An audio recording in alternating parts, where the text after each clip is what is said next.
Olivia Chow, the ultra left wing progressive mayor of Toronto, has unleashed her manifesto Sidewalks to Skylines, a 10-year plan for Toronto.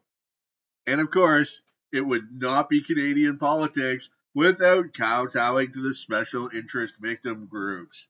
A land acknowledgement to the native people whose land we stole.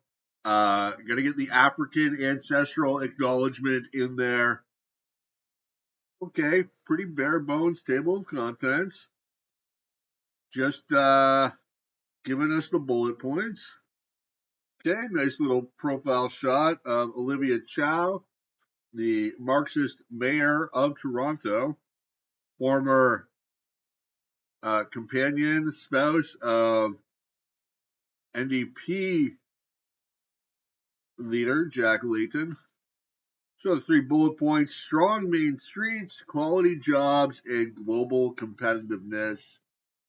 But the real priorities are actually get the basics right: housing affordability, public safety, efficient roads and transit. Tackle congestion head on. Actually, the solution to congestion is very simple. Privatize the roads, and then road owners can charge more during peak times until quantity supplied equals quantity demanded. That's how shortages are resolved. That would probably do a lot to encourage transit too, which is something that leftists are always going on about. So you'd think they'd be on board. The reality is, so long as we have socialist infrastructure and essentially zero cost or zero, or if there is a cost with the gasoline tax, it's like a fixed cost that doesn't vary based on demand, then you're going to have issues with congestion since there's a high demand at certain hours to use the roads. You know what I'd like to see in Toronto, other Canadian cities? Food vendors like they've got throughout Asia, throughout Latin America. Throw a couple uh, taco trucks or taco stands into the mix. I think that would really bring things to a whole new level. They've got this great photo in here, Ossington Avenue, which I think does sort of sum up what you're looking for in a city. Vibrant community, people being able to walk around, bike around, a nice mix of housing and businesses so people, can live next to where they work. Personally, I'm a big fan of the idea of 15-minute cities and just big zoning in general. This whole idea that everybody's going to live out of the suburbs and commute around, that's not my idea of a city that I want to live in. That's not the society I want to see. This image evokes a active community, where people are out there talking to each other, interacting, a healthy city. But I gotta say, this whole manifesto, there's so much like unnecessary verbiage and blah blah blah political speak. Let's get to the point. Let's see the proposals. What are you talking about? What are you suggesting? What's the problem? What's the solution?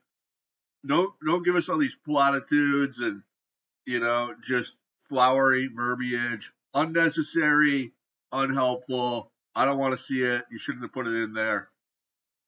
I mean, here they're identifying a few things: strong main streets, quality jobs. All comes down to the economy. Well, you want a strong economy, you need to cut taxes and cut government spending. I don't think Olivia Chow has the slightest inclination to do that. She's a statist through and through. She's been increasing taxes. This is crazy. She wasn't even born in Canada. She was born in Hong Kong. Why do we let these foreigners become high-ranking politicians in Canada? Are there no domestic Canadians that want to be politicians? In her first budget, she hiked taxes Property taxes, 9.5%. Meanwhile, unemployment in Toronto is at 8%, a whole percentage point higher than the national average. Youth unemployment is at 16%. I'm really not seeing any solid proposals or good ideas so far throughout this. Of course, despite increasing taxes by 10%, the city of Toronto, apparently has inadequate funding tools, aka they got to hike their taxes another 10%. That's all leftists know how to do, tax and spend. And at the same time, everything's getting worse. I mean, when you have such high tax rates, that's killing jobs, that's forcing businesses to shut down. What they really should do is cut taxes, reduce government spending, and give the economy some room to grow. That's the solution for long term economic growth, not tax hikes, not more wasteful government spending that goes to benefit a few at the expense of everybody else. I mean, here they recognize that there's too much taxes on businesses. So what's their solution? They're going to raise taxes on businesses, but they're going to do it less than they raise taxes on residential units or residential areas. I mean, these people just live and breathe tax hikes. I wouldn't be surprised if Toronto sees a massive decline during the Chow administration. I mean, this lady and her communist policies are going to be destroying Toronto. 10% tax hikes and more tax hikes coming in the future. As they say, they're underfunded. That's their claim. And they're not seeking any reductions in spending. They just want to tax the people of Toronto harder. And there is definitely an issue with street homelessness, drug addicts out on the streets, mental health, addiction. But but what are their solutions? The city will work with provincial ministries, agencies, and across city government to coordinate person-centered interventions that ensure mental health support and housing first programs succeed. All right, this is something. There's a problem. They're trying to address it. I know that Housing First has had some trouble in Canada before. There was a situation in Windsor where the Housing First model was attempted and they just destroyed the apartment complex. I mean, go figure. Throw a bunch of junkies into an apartment building, and what's going to happen? So I'm not sure that's necessarily going to work. Uh, People point to the Scandinavian model, say it worked in Finland, and maybe the reason why people were homeless there was different, or something to do with homogenous community. But I don't see the housing first model working in Canada. I think that you're going to end up with a huge expense, a huge bill to pay, destroyed apartment complexes. The problem is it's cultural, it's in the attitudes of the individuals, the drug addicts who end up on the street. And furthermore, the problem is a lack of economic integration. What these people really need is jobs and meaning in their life, so they're not off smoking methamphetamine all day. But the high minimum wage and labor regulations make it difficult for certain people to integrate economically in society. That's why youth unemployment is so high, and when you have unemployment, like the cliche says, idle hands are the devil's plaything. Now, I don't think this is necessarily the wrong approach. Mental health support, housing first. I mean, they're trying something. Homelessness needs to be addressed. But I think that we need to look at some other alternative long-term solutions, maybe that can go along with the intervention of mental health professionals. For example, like I said, eliminating the minimum wage to make it easier for marginal individuals, drug addicts, or people who, for whatever reason, don't fit the norm, the mold, can still find employment at $10, $8 an hour, whatever, and so they're making some money and they're not just sitting around idle all day thinking, I might as well get high, I'm not doing anything. And also, we need to look into restrictions on housing that are driving the cost of housing so high. There's restrictions on what type of housing can be built, on minimum quality in terms of units. I think we should bring back flop houses to make it easier for people to afford, a nightly or weekly rental, even if they are in a precarious spot economically. It's better than them being out on the streets where they're subjected to violence and death from exposure and all sorts of terrible things. And I think that if you coupled economic liberalization with a housing first program, get them housed, at the same time getting them a job, any job, and they could start paying, some of the rent or their bills, their food, they could start living a responsible life and getting their stuff together. So, okay, here I think I'm on board. It sounds like uh they're I'm not sure housing first will work, especially with the big problem that I see being unemployment caused by the minimum wage, and also the lack of like low quality housing, like flop houses that really poor people could still afford. I think that those would be some great long term solutions, but in the context of the present system, I think this might be an alright plan. I don't know. Are they already doing this though? So what? How is that different from the status quo? Why weren't they doing that before? Uh, and this is sort of related too. So let's see the next point. Too many residents' talents and skills are going untapped because of barriers to their participation in Toronto's economy. That's true, although I don't think they understand what they're even talking about. Like, so this goes on to say like we need affirmative action, DEI,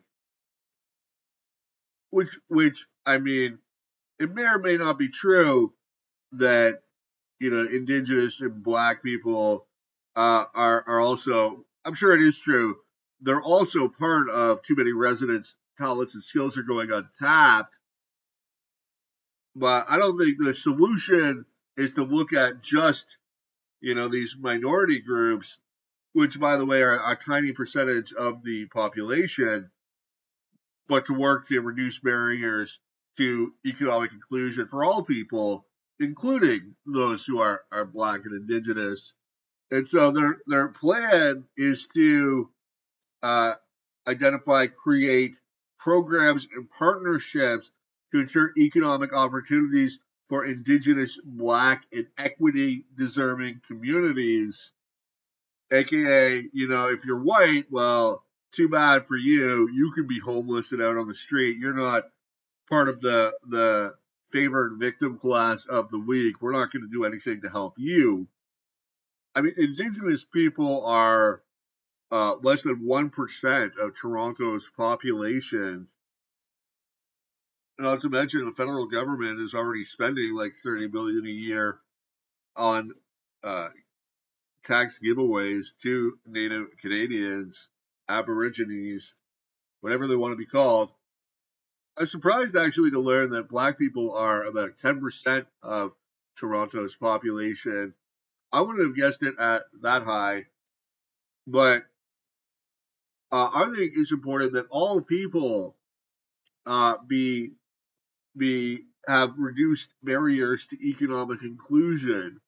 That we work to create a marketplace that is inclusive to all people, where there are jobs for all people, and I think the obvious solution there is to eliminate the minimum wage. That's really the only thing that stands in the way of people getting jobs.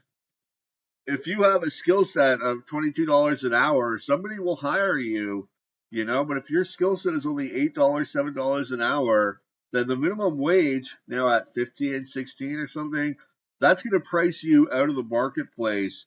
And that is just disastrous for a person's long term growth, their career growth, their growth as an individual. One of the best ways to improve your marketable skill set is by working a job, gaining experience, learning new skills while making some money. So we really do need to eliminate the minimum wage. It's a terrible policy. There's just no justification for it. And that would reduce barriers to economic inclusion, would make it so much easier for everybody in Toronto to get a job and to be part of society, contributing member of society, and not caught up in drug addiction, in the street life. So that really needs to change. Action five, more programs for the indigenous, who again 1% of the population, but they're a favored victim group, so everything's got to be set up to benefit them. All right. Too many residents are burdened by the high cost of housing, and these costs are driving people to leave Toronto. Absolutely. You have identified the problem. And your solution is to zone appropriately? No. Get more affordable housing built faster. Here's the problem, though, with affordable housing is that that's great for the people that get to live there, but what about everybody else who was not one of the lucky few to get the subsidized housing? And how much housing are you really going to build? What they need to do is just allow uh, the market economy to fix this problem by not having ridiculous zoning regulations that prevent people from having affordable housing. Let developers build whatever housing they want wherever. There's a market for it. They will build it. I mean, you need higher density housing. Okay, and they do touch on that. Give the devil its due. Increasing densities. Uh, okay. Housing pledge. Yeah, see 6,500 rent geared to income units. I mean, but that's only gonna benefit 6,500 families, out of the millions. And and often there's some graph there. It's not always the poor people that are living in these subsidized units. But yeah, bottom line, housing, it's a zoning issue. You got to go dense. Congestion, huge problem. That's why I support privatizing the roads. That way, road owners can charge more during peak times, and that solution would be solved. So, a lot of advantages to road privatization. Not a subject most people think about. And what? Increased enforcement of bylaw infractions, more taxes. That actually would work if you put a price on driving during peak times. I mean, that's my solution. You can call it fees and levies. It's somewhat of the same thing. Well, I'm losing interest. That's all I'm going to do for now. Taking a look at Olivia Chow's Manifesto for Toronto. Zach out.